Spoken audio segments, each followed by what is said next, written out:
Friends, ಎಲ್ಲರಿಗೂ ನಮಸ್ಕಾರ. Very good morning. Welcome back to my YouTube channel. So ನಿನ್ನೆ ತೋರಿಸ್ತೀನಿ ನಿಮಗೆ. ನಾನು ಮಣ್ಣಿಂದು ಇದು ತೊಗೊಂಡು ಬಂದಿದ್ದೀನಿ. ನಮ್ಮ ಫ್ರೆಂಡೊಂದು ನಾನೊಂದು ತೊಗೊಂಡ್ವಿ ಅಂತ ಹೇಳಿದೆ. ನೀರು ಮಾತ್ರ ಯಾವ ಫ್ರಿಜ್ಜಲ್ಲಿ ಐಸ್ ನೀರಿಗೂ ಕಮ್ಮಿ ಇಲ್ಲ, ಅಷ್ಟು ಕೋಲ್ಡಾಗಿದೆ. ಈಗ ಮಳೆ ಬರ್ತಾಯಿದೆ ಇವತ್ತು. ಸೊ ಇದರ ನೆಸೆಸಿಟಿ ಇಲ್ಲ, ಬಟ್ ಕುಡಿತಾ ಇದ್ದೀವಿ. ತುಂಬ ಚೆನ್ನಾಗಿದೆ. ಸೊ ಸ್ವಲ್ಪ ಹೊರಗಡೆ ಹೋಗೋದಿತ್ತು, ಸ್ವಲ್ಪ ಕೆಲಸ ಇದೆ, ಹೋಗ್ಬಿಟ್ಟು ಬಂದು ಆಮೇಲೆ ವ್ಲಾಗ್ನ ಕಂಟಿನ್ಯೂ ಮಾಡ್ತೀನಿ. ನಾನು ರೆಡಿಯಾಗಿ ಕೆಳಗಡೆ ಬಂದೆ. ಇದು ನಮ್ಮನೆ ಕೆಳಗಡೆ ಮನೆ ಆಂಟಿಯವರು ಸಾಕಿರೋದು. ಸೊ ಇವನ ಹೆಸರು ಬಂದು ಗುಂಡ ಅಂತೇಳಿ. ನಾವು ನೋಡಿದರೆ ಸಾಕು, ಮೇಲೆ ನೆಗೆದು ಮಾತಾಡ್ಸೋರ್ಗೂ ಅವನಿಗೂ ಸಮಾಧಾನ ಆಗಲ್ಲ. ಸೊ ಅವನಿಗೂ ಬಂದೇ ಇರೋ ಅಂತ ಹೇಳಿ ನಮ್ಮನೆಯವ್ರು ಆಗಲೇ ವೆಯ್ಟ್ ಮಾಡ್ತಾಯಿದ್ರು ಅಂತೇಳಿ ಬಂದೆ. ಸ್ವಲ್ಪ ಬಟ್ಟೆ ಅಂಗಡೀಲಿ ಕೆಲಸ ಇತ್ತು. ಒಂದೇನೋ ಅವ್ರ ಡ್ಯೂಟಿಗೆ ಪ್ಯಾಂಟು ಶರ್ಟ್ ಪೀಸ್ ತೊಗೋಬೇಕು ಬಾ ಅಂತೇಳಿ ಕರ್ಕೊಬಂದಿದ್ದಾರೆ. ಹಾಗೆ ನನಗೂ ಸ್ವಲ್ಪ ಹಣ್ಣು ಅದು ಇದು ತೊಗೊಳ್ಳೋದಿತ್ತು. ಸೊ ತೊಗೊಂಡು ಹೋಗೋಣ ಅಂದ್ಕೊಂಡು ಬಂದೆ.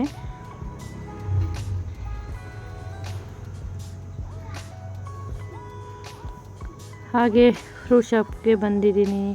ಆ್ಯಪಲ್ ತೊಗೋಬೇಕಿತ್ತು ಅಂತೇಳಿ ತೊಗೋತಾ ಇದ್ದೀನಿ. ಸೊ ಅಲ್ಲಿಂದ ನೆಕ್ಸ್ಟು ನಾವು ಹೊರಟು ನಾವು ಕುಡಿಲಿಕ್ಕೆ ಅಂತೇಳಿ ನೀರು ತೊಗೊಂಡು ಮನೆ ಕಡೆ ಬಂದ್ವಿ. ಮಳೆ ಬಂದು ಹೋಗಿರೋದಕ್ಕೂ ಅದಕ್ಕೂ ಆ ರೋಡ್ ನೋಡಿ ಎಷ್ಟು ತಣ್ಣನೆ ಗಾಳಿ, ಎಷ್ಟು ಚೆನ್ನಾಗಿತ್ತಂದರೆ ಅಬ್ಬಾ ಈ ಸೆಕೆಯಿಂದ ಯಾವಾಗಪ್ಪ ಮುಕ್ತಿ ಅಂತ ಇದ್ವಿ. ಸೊ ಫೈನಲಾಗಿ ನಮ್ಮ ಬೆಂಗಳೂರಿಗೆ ಮಳೆ ಆಯಿತು. ಇದು ಬಂದು ಮಧ್ಯಾಹ್ನ ಬಂದಿರುವಂಥ ಮಳೆ. ಹಾಗೆ ಇರಲಿ ಅಂತೇಳಿ ಮಳೆ ಬಂದಿದೆ ಅಂದರೆ ಯಾರಿಗೆ ತಾನೇ ಖುಷಿ ಇಲ್ಲ ಹೇಳಿ. ಅಷ್ಟು ಮಳೆ ಚೆನ್ನಾಗಿ ಬಂತು ಅಂತಲೇ ಹೇಳ್ಬೋದು. ನಮಗಂತೂ ವೆದರ್ ಕೂಲಾಗಿತ್ತು. ಇಷ್ಟಿನ ಗಂಟ ಫ್ಯಾನು ಈ ಎಷ್ಟೊತ್ತಿಗಪ್ಪ ಈ ಬಿಸಿಲಿಂದ ಮುಕ್ತಿ ಅನ್ನೋ ಥರ ಫೀಲ್ ಆಗ್ತಾಯಿತ್ತು. ಬಟ್ ಇವಾಗ ಫೈನಲಾಗಿ ಮಳೆ ಬಂತು. ಐ ಆಮ್ ಸೋ ಹ್ಯಾಪಿ ಅಂತಲೇ ಹೇಳ್ಬೋದು.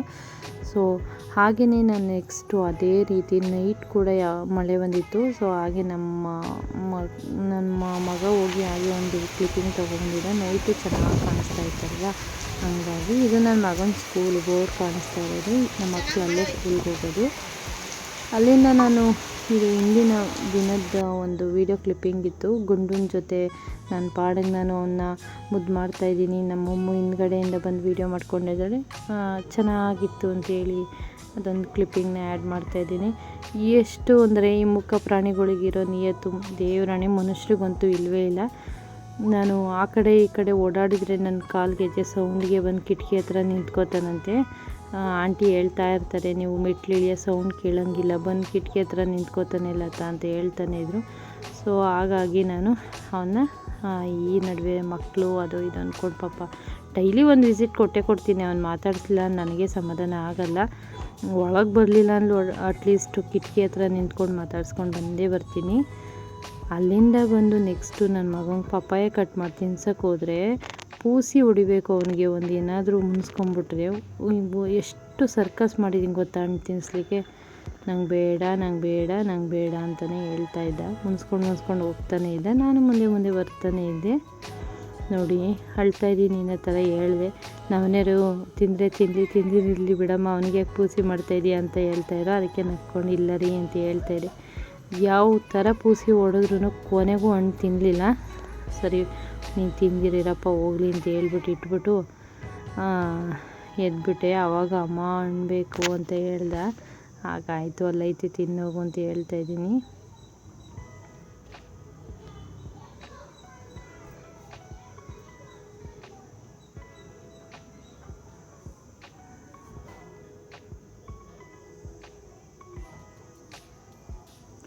ಸೊ ನಾನು ಬೆಳಗ್ಗೆ ಬ್ರೇಕ್ಫಾಸ್ಟಿಗೆ ಅಂತ ಹೇಳಿ ನಾನು ಹೆಸ್ರು ಕಾಳು ದೋಸೆಗೆ ನೆನೆ ಹಾಕಲಿಕ್ಕೆ ಅಂತ ಇಡ್ತಾಯಿದ್ದೀನಿ. ಇಲ್ಲಿ 1 ಲೋಟದಷ್ಟು ನಾನು ಅಕ್ಕಿ ತೊಗೊಂಡಿದ್ದೀನಿ. 1.5 ಕಪ್ ಅಂದ್ಕೊಳ್ಳಿ. ಸೊ 3/4 ಗ್ಲಾಸಷ್ಟು ಹೆಸ್ರು ಕಾಳು ತೊಗೊಂಡಿದ್ದೀನಿ. ಒಂದು ಚಿಕ್ಕ ಬೌಲಲ್ಲಿ ಅವಲಕ್ಕಿ, 1 ಸ್ಪೂನಷ್ಟು ಮೆಂತ್ಯ, 1 ಸ್ಪೂನು 1.5 ಸ್ಪೂನು ಉದ್ದಿನಬೇಳೆ ತೊಗೊಂಡಿದ್ದೀನಿ. ಇಷ್ಟನ್ನು ಚೆನ್ನಾಗಿ ತೊಳೆದು ನಾನು ಆಲ್ರೆಡಿ ಅಕ್ಕಿನ 2-3 ಸತಿ ವಾಶ್ ಮಾಡ್ಕೊಂಡಿದ್ದೀನಿ. ಈಗ ತೋರಿಸಿದಂಥ ಇಂಗ್ರೀಡಿಯೆಂಟ್ಸ್ನ ಮತ್ತೆ ಹಾಕ್ಕೊಂಡು ನಾನು ಮತ್ತೆ ಒಂದು 2-3 ಸತಿ ವಾಶ್ ಮಾಡಿ ನೆನೆಲಿಕ್ಕೆ ಇಟ್ಬಿಟ್ಟು ಬಿಟ್ಟರೆ ಆಯಿತು. ಯಾವಾಗಲೂ ಒಂದೇ ಥರ ದೋಸೆ ತಿಂದು ಬೇಜಾರಾಗಿದೆ. ಮತ್ತು ಏನಪ್ಪ ಬೇಗ ಆಗಬೇಕು, ಇದು ಉಬ್ಬಬೇಕು, ಈ ಥರದ್ದೆಲ್ಲ ಏನು ಇದಿರಲ್ಲ. ಇನ್ಸ್ಟೆಂಟಾಗಿ ನೀವು ಬೇಕಾದರೆ ಮಾರ್ನಿಂಗ್ ನೆನೆಸಿ ಈವ್ನಿಂಗು ದೋಸೆ ಮಾಡ್ಕೊಬೋದು, ಈವ್ನಿಂಗ್ ನೆನೆಸಿ ಮಾರ್ನಿಂಗ್ ಮಾಡ್ಕೊಬೋದು, ಈ ಥರ ಇರುತ್ತೆ. ಸೊ ನಾನು ನೆನಲಿಕ್ಕೆ ಇಟ್ಟಿದ್ದೀನಿ. ನೋಡಿ, ಈ ವರ್ಷದ ಮೊದಲನೇ ಮ್ಯಾಂಗೋ ನಾನು ಇವತ್ತು ಕಟ್ ಮಾಡಿ ತಿನ್ನೋಕ್ಕೆ ಅಂತ ಹೇಳಿ ಎಲ್ಲರಿಗೂ ಕೊಡೋಕ್ಕೆ ಅಂತ ಹೋಗ್ತಾಯಿದ್ದೀನಿ. ಸೊ ಹಾಗೆ ಒಂದು ಕ್ಲಿಪ್ಪಿಂಗ್ ನನ್ನ ಮಗ ವೀಡಿಯೋ ಮಾಡ್ತಾಯಿದ್ದಾನೆ ಇವತ್ತು ಫಸ್ಟ್ ಟೈಮ್. ನನ್ನ ಮಗ, ಅಮ್ಮ ನಾನು ವೀಡಿಯೋ ಮಾಡಿಕೊಡ್ತೀನಿ ಕೊಡಮ್ಮ ಅಂತೇಳಿ. ಆಗಲೇ ಮಲಗಬೇಕಿತ್ತು, ಟೈಮ್ 12:30 ಏನೋ ಆಗ್ಬಿಟ್ಟಿತ್ತು. ಸೊ ಹಾಗಾಗಿ ನಾನು ನೈಟು ವೀಡಿಯೋನ ಸ್ಟಾಪ್ ಮಾಡಿ ಹಾಗೆ ಮಲ್ಕೊಂಡ್ಬಿಟ್ಟೆ. ಸೊ ಇದು ಮಾರನೇ ಬೆಳಗ್ಗೆ ವ್ಲಾಗ್. ಇದು ಬೆಳಗ್ಗೆನೇ ನಮ್ಮ ಮನೆಯವರಿಗೆ ಕಾಫಿ ಕೊಟ್ಟು ಡ್ಯೂಟಿಗೆ ಹೋದರು. ಅವರು ಹೋದ್ಮೇಲೆ ನನಗೂ ಬೇಜಾರಾಗ್ತಾಯಿತ್ತು ಅಂತ ಹಾಗೆ ಟೆರಸ್ಗೆ ಹೋದೆ ನೋಡೋಣ ಅಂತೇಳಿ. ಸೊ ಅಲ್ಲಿ ಹಾಗೆ ಒಂದು ಕ್ಲಿಪ್ಪಿಂಗ್ ತೊಗೊಂಡಿದ್ದೀನಿ. ಇವತ್ತು ನಮ್ಮ ಮನೇಲಿ ಬ್ರೇಕ್ಫಾಸ್ಟಿಗೆ ಕ್ಯಾಪ್ಸಿಕಮ್ ಪಲ್ಯ ಮತ್ತು ನಿನ್ನೆ ನೈಟ್ ನೆನೆಸಿಟ್ಟಿದ್ದಂಥ ಹೆಸ್ರು ಕಾಳು ದೋಸೆನ ಮಾಡಿದ್ದೀನಿ. ಸೊ ಸಿಂಪಲಾಗಿ ಎಲ್ಲರಿಗೂ ಗೊತ್ತು ಕ್ಯಾಪ್ಸಿಕಮ್ ಪಲ್ಯ, ಜಸ್ಟ್ ಮಾಡ್ತಾಯಿದ್ದೆ ಅಂತೇಳಿ ಹಾಗೆ ಶೇರ್ ಮಾಡ್ಕೊಂಡಿದ್ದೀನಿ ನೋಡಿ.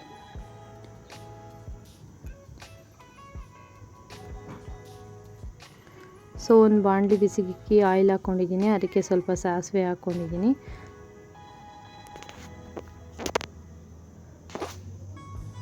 ಅದಕ್ಕೆ ಇವಾಗ ಕರಿಬೇವು, ಹಸಿಮೆಣಸಿನ್ಕಾಯಿನ ಆ್ಯಡ್ ಮಾಡ್ಕೊತೀನಿ.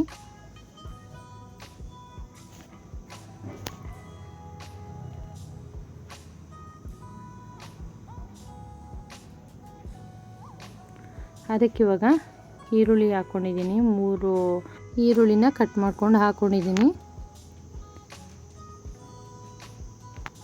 ಆಲ್ಮೋಸ್ಟ್ ಈ ರೆಸಿಪಿ ಎಲ್ರಿಗೂ ಗೊತ್ತು, ಏನಪ್ಪ ಗೊತ್ತಿರೋ ರೆಸಿಪಿನ ಶೇರ್ ಮಾಡ್ಕೊಂಡಿದ್ದಾರೆ ಅಂತ ಅಂದ್ಕೋಬೇಡಿ. ಯಾಕೆಂದರೆ ಹೆಸ್ರು ಕಾಳು ದೋಸೆದು ಶೇರ್ ಮಾಡ್ಕೊತಾ ಇದ್ನಲ್ಲ, ಹಾಗೆ ಇದು ಒಂದು ಶೇರ್ ಮಾಡ್ಕೊತಾ ಇದ್ದೀನಿ ಅಷ್ಟೇ.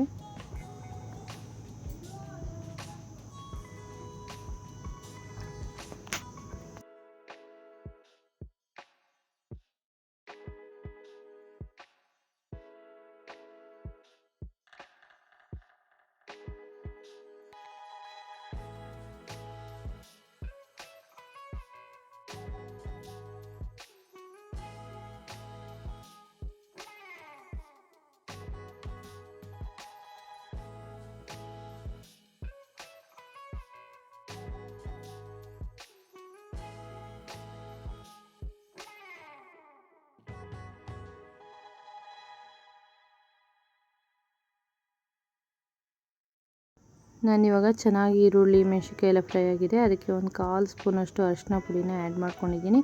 ರುಚಿಗೆ ತಕ್ಕಷ್ಟು ಉಪ್ಪು ಕೂಡ ಹಾಕ್ಕೊಂಡಿದ್ದೀನಿ.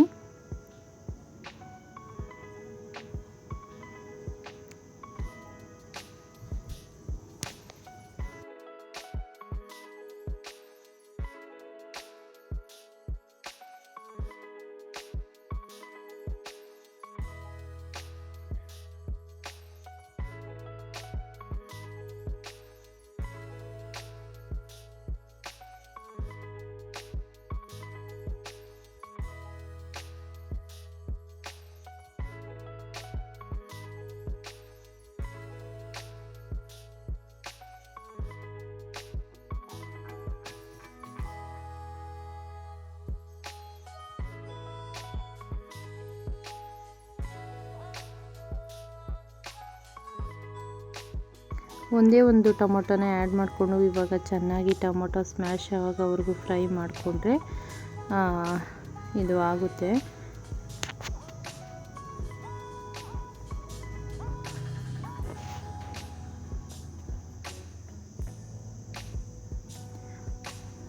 ನೋಡಿ ಇವಾಗ ಇದು ಫ್ರೈ ಆಗಿದೆ. ಇವಾಗ ಕ್ಯಾಪ್ಸಿಕಮ್ನ ಆ್ಯಡ್ ಮಾಡ್ಕೊಂಡಿದ್ದೀನಿ.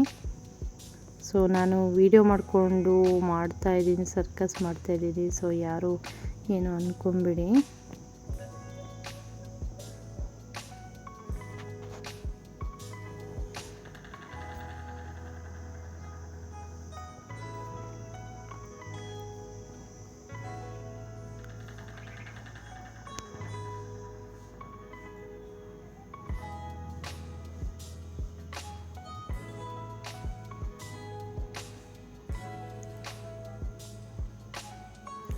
ಸ್ವಲ್ಪ ಹಾಗೆ ಒಗ್ಗರಣೆಯಲ್ಲಿ ಚೆನ್ನಾಗಿ ಬೇಯಿಸ್ಕೊಂಡ್ರೆ ಬೇಗ ಸ್ಮ್ಯಾಶ್ ಆಗುತ್ತೆ. ಸೊ ಹಾಗೆಯೇ ಫ್ರೈ ಮಾಡ್ಕೊತಾ ಇದ್ದೀನಿ ಸ್ವಲ್ಪ ಹೊತ್ತು. ಈಗ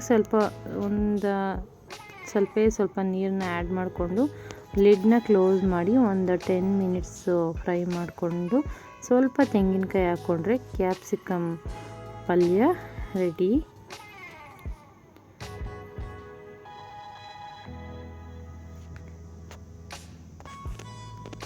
ನೆಕ್ಸ್ಟು ನಾನು ನೆನೆಸಿಟ್ಕೊಂಡಿದ್ದಂಥ ಹೆಸ್ರು ಕಾಳು ಮತ್ತು ಅಕ್ಕಿ, ಮೆಂತ್ಯ, ಉದ್ದಿನಬೇಳೆ, ಅವಲಕ್ಕಿ ಏನು ನೆನೆಸಿಟ್ಕೊಂಡಿದ್ದೆ ಅದನ್ನು ಇವಾಗ ರುಬ್ಕೊಳ್ಳೋಕ್ಕೆ ಅಂತೇಳಿ ಹಾಕೋತಾ ಇದ್ದೀನಿ.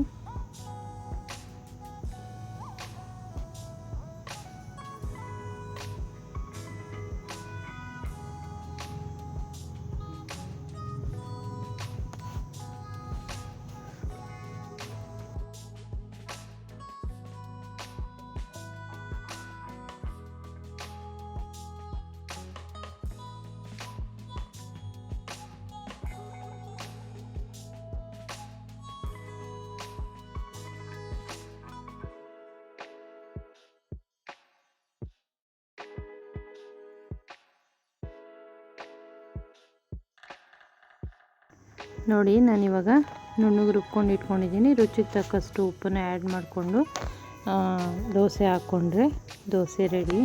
ಕಿತ್ತೋಯ್ತು ಅಂಟುತ್ತೆ ಅನ್ನೋ ಥರದ್ದು ಯಾವುದು ಪ್ರಾಬ್ಲಮ್ ಇಲ್ಲ, ತುಂಬ ನೀಟಾಗಿ ಬರುತ್ತೆ ದೋಸೆ. ಒಂದು ಸತಿ ಗೊತ್ತಿದ್ದರೆ ಪರವಾಗಿಲ್ಲ, ಗೊತ್ತಿಲ್ಲದೆ ಇರೋರು ಒಂದೇ ಒಂದು ಸತಿ ಟ್ರೈ ಮಾಡಿ, ನೀವೇ ಪುನಃ ಮಾಡ್ತೀರಾ ಅಂತ ಹೇಳಲಿಕ್ಕೆ ಇಷ್ಟಪಡ್ತೀನಿ. ಈ ಬಿಸಿಲಿಗೆ ನಾರ್ಮಲ್ ದೋಸೆ ತಿಂದರೆ ಒಂಥರ ಗ್ಯಾಸ್ಟ್ರಿಕ್ ಟೈಪೆಲ್ಲ ಆಗುತ್ತೆ. ಬಟ್ ಈ ದೋಸೆನ ನೀವು 2 ಟೈಮ್ಸ್ ಇಲ್ಲಾಂದರೆ 3 ಟೈಮ್ಸ್ ತಿನ್ನಿ, ಯಾವುದೇ ಥರದ ಗ್ಯಾಸ್ಟ್ರಿಕ್ ಆಗಲಿ ಇನ್ನೊಂದಾಗಲಿ ಮತ್ತೊಂದಾಗಲಿ ಆಗಲ್ಲ, ಆ ಥರ ಇರುತ್ತೆ.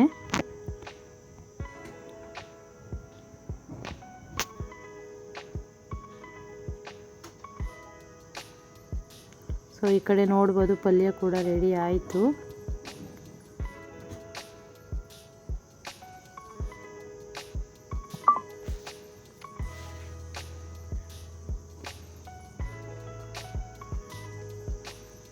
ನಾನು ಹೆಂಚು ಕೂಡ ಬಿಸಿಗೆ ಇಟ್ಕೊಂಡಿದ್ದೀನಿ. ದೋಸೆ ಹಾಕ್ಕೊಳ್ಳೋಣ ಟೈಮ್ ಆಯಿತು ಅಂತೇಳಿ.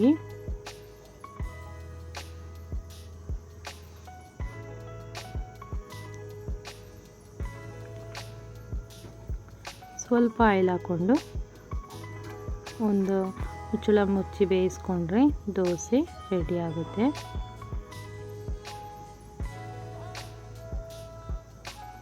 ನೋಡಿ ಯಾವ ಥರ ಬಂದಿದೆ ಅಂತ.